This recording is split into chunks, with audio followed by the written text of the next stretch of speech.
Welcome to Echoes of the Unknown, the podcast where we'll be exploring some of the world's most fascinating unsolved mysteries. I'm Jack Montgomery, and today we're diving into a chilling case that left an entire town on edge and continues to puzzle investigators 30 years later. The disappearance of Iowa news anchor Jodi Huisentruit. This is a story about ambition, community, fear, and a terrifying question. How could someone vanish without a trace, just steps from their own front door? Jodi's disappearance stands as one of the most perplexing missing persons cases in American media history. In the early morning hours of June 27, 1995, the 27-year-old television anchor vanished while heading to work in Mason City, Iowa. She left behind a crime scene that suggested a violent struggle, but offered frustratingly few concrete clues. The case continues to captivate and disturb people to this day, highlighting the vulnerability that can exist even in seemingly safe communities. Jodi's story began in the rural community of Long Prairie, Minnesota, where she grew up surrounded by family, friends, and dreams bigger than her tiny hometown. She excelled in school and emerged as a standout athlete, particularly in golf, where she led her high school team to back-to-back state championships. Her ambition and charisma carried her through St. Cloud State University, where she studied mass communications. After graduation, Jodi set her sights on television journalism. She methodically worked her way up through smaller markets, building her experience and reputation before securing her position as the morning anchor at KIMT-TV in Mason City. She had the girl next door smile, quick wit, and bright eyes that made early mornings a little easier for thousands of viewers. Friends and colleagues consistently described Jodi as driven and ambitious. She had big plans, with aspirations for larger markets and potentially national networks. Some sources say she was close to making a significant career move right before she disappeared. The events leading up to her disappearance seemed unremarkable. Just the day before, on June 26th, Jodi attended a golf tournament and later visited the house of a friend, John Vansis, to watch video footage from her recent birthday celebration. She returned to her second-floor apartment at the Key Apartments complex, planning for another routine morning broadcast. The complex was in a fairly quiet building, located just a few minutes from downtown Mason City. The next morning, Jodi overslept, a rare occurrence for the otherwise punctual TV anchor. At 4:10 a.m., KIMT producer Amy Kunz called to check on her. Jodi answered, apologizing, and assured Amy that she'd be at the station shortly. This was the last time anyone would hear her voice. The normalcy of the morning shattered sometime between that call and her expected arrival at work.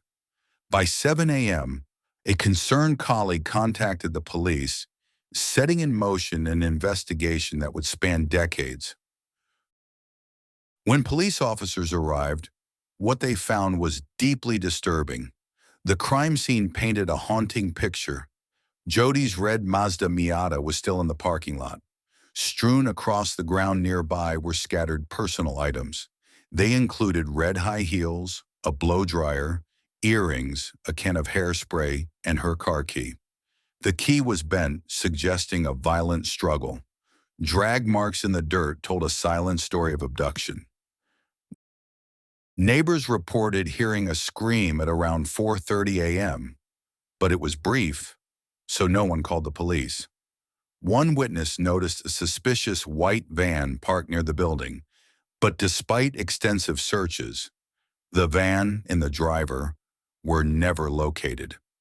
The presence of a partial palm print on Jodi's car offered tantalizing forensic evidence, but it has never led to a definitive breakthrough. The Mason City Police Department launched an aggressive investigation and mobilized substantial resources. Hundreds of tips flooded in, and more than 1,000 interviews were conducted over the following months. The search efforts included helicopters, K-9 units, and dive teams searching the nearby Winnebago River. Volunteers combed fields and forests. The FBI joined the case, and national television shows like America's Most Wanted featured Jodi's story.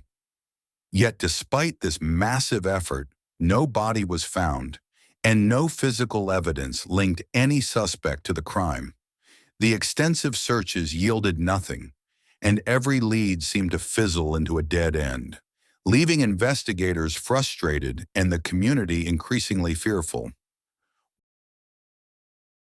One figure of particular interest in the case was John Vansis, the man who had celebrated Jodi's birthday with her just hours before she vanished.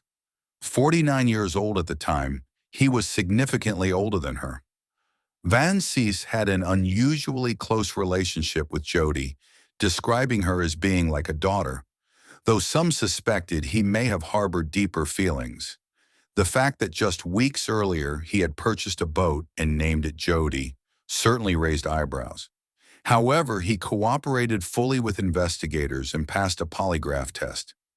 In 2017, law enforcement authorities obtained a search warrant to retrieve GPS data from his vehicles, but frustratingly, the vehicles were newer, acquired long after 1995, making the information largely irrelevant. Fast forward to December 2024, when Vansis passed away at the age of 78. Following his death, Jodi's family and supporters pushed to unseal documents related to the investigation, hoping that new light might finally reveal the truth. But as of today, key affidavits remain sealed, with authorities insisting that disclosure could jeopardize the ongoing case.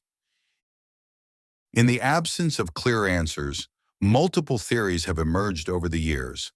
Some believe Jodi had a secret stalker. She had reportedly told friends that she felt like someone was following her in the weeks before she vanished. One incident even led to her asking a self-defense instructor for advice. Others argue that this was simply a case of being in the wrong place at the wrong time, a crime of opportunity by a stranger. Still others maintain that Jodi likely knew her abductor, that it was someone she trusted who took advantage of a vulnerable moment. Even darker theories suggest a professional hit or even a sex trafficking ring, though no evidence exists that supports either of these ideas. Recent developments have kept the case active. In March 2025, Judge Adam Sauer issued a ruling that partially unsealed a search warrant related to Vansis, though the crucial supporting affidavit remained sealed. Jodi's family released a rare public statement, thanking authorities for their continued efforts and expressing cautious optimism. They emphasized their desire for justice, not just answers, but real accountability. In December 2024, investigators conducted a dig at a construction site in Winston, Minnesota, after receiving a tip. It was a long shot, and the resulting dig yielded nothing substantial. Private investigator Steve Ridge has offered a $50,000 reward for information leading to the recovery of Jodi's remains, demonstrating the ongoing commitment to resolving the case. The impact of Jodi's disappearance continues to resonate throughout Mason City and beyond. Her absence left an indelible mark on the community, prompting increased security measures at apartment complexes and a lingering sense of unease among local journalists. For her family, her mother, sisters, and friends, the pain remains acute, tempered only by the hope that someday the truth will emerge. The case has become a sobering reminder of how quickly a promising life can be interrupted, leaving behind a web of questions and a community forever changed. The case remains active, with the website findjodi.com serving as a central hub for ongoing investigation efforts. While 3 decades have passed, investigators still maintain that someone, somewhere, holds the key to solving this haunting mystery. The continued dedication of law enforcement, private investigators, and community members demonstrates the enduring impact of Jodi's story and the collective determination to uncover the truth about what happened on that summer morning in 1995. Thank you for listening to this episode of Echoes of the Unknown. If you have any information about Jodi's disappearance, no matter how small, please contact the Mason City Police Department or visit findjodi.com. And if you found this story compelling, don't forget to subscribe, leave a review, and share with fellow mystery lovers. Until next time, stay curious, stay hopeful, and remember, the world is full of secrets waiting to be uncovered.